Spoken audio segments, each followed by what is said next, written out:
I just remember thinking, like, what are we doing? And them saying, worried about like what this was going to look like, or where this was going to go, just like all these things that we had to think through. And I mean, I remember Byron specifically being like, it doesn't have to look like that.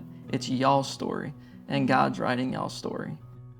Child rearing is messy, and it's not always a straight, perfect line. And when you add adoption into that, there's even some more messy stuff. And so part of our support of them, is part of the way anybody can support someone that's in an adoptive family, is just to come alongside them during the bumpy times and to sort of throw your arm around their shoulder and say, this is normal. It's okay for you to cry. It's okay for you to be tired. It's okay for you to be worn out. You're going to be okay. We believe in you. We were matched with Brooks's birth mom at the beginning of December, and then we brought him home January of 2017. So it was a very fast, wild few months. We went from having 2 kids to having 3 kids under the age of 4 in a span of 3 months. Yeah. When I think about the idea of adoption and even our relationship with Beth and Brian, like at first I would say, oh, we just adopted them, as college students. But I think the truth of it is they adopted us. And the reality is that even before they adopted Brooks, they have adopted a lot of other people. Single people, lonely people, kids. Their adoptive relationship with Brooks just seems absolutely so natural. So like this is exactly the way life is supposed to be. We love it. We consider them family now. They've been so good to our boys, and we've enjoyed seeing them grow as parents and with their children. They are the most genuine people that I have ever met. Brian has a huge heart, both of them.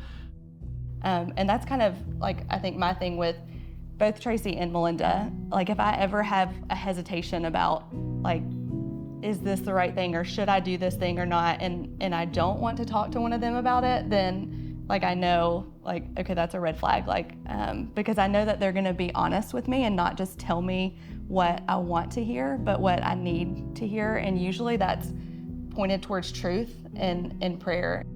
As they've parented through the adoption process and having a busy family of 4, we've all been able to, like Chris said, just do life together and pray through the hard and celebrate the exciting times together. I remember walking into the laundry room and like just seeing the mounds of clothes that were there that needed to be folded, and just being completely overwhelmed, tired, and like it wasn't this big like thoughtful prayer, but it was more of a prayer of desperation. Like, God, I can't do this. Like, I can't keep up. I can't even fold our laundry.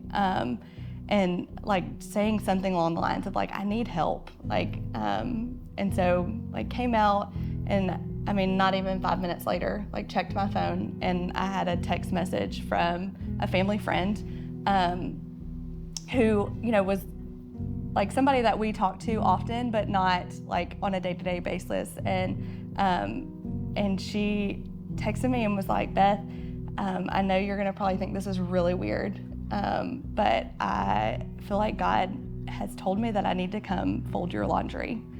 And I just remember like stopping and looking at my phone, like in disbelief, and like coming out and like showing you and being like, who cares about our laundry? Like that, this is wild. And it was probably one of the times in my life that I have like felt just so seen by God, that like he cares about like what's important to us, and he sees us like where we're at. Like this sweet friend, for weeks came, she would text me and she'd say, I want you to put your laundry in your garage. I'm gonna come pick it up this morning and then I'll drop it back off. That has just become like an Ebenezer moment in my life, that when things are hard and when we're like, how are we gonna get through this, or what is this gonna look like I remember that time. My challenge would be, like to our church family, like to not like wait to be asked for something, because a lot of times like people who've like gone through adoption or in foster care, like you don't know what you need Right. at that time. I mean, for sure prayer, like always prayer is just so powerful and helpful. Looking back on our adoption journey, we've been surprised to hear that the people who supported us the most didn't feel like they were doing anything special. Maybe that's the point. Maybe our most significant investments are those that feel most ordinary. As we seek to practice healthy faith by caring for widows and orphans in their distress, we know that it literally takes a village. We thank God for the friends and neighbors who continue to support us, and we are grateful for the small, everyday ways we can support others in their pursuit of that mission too.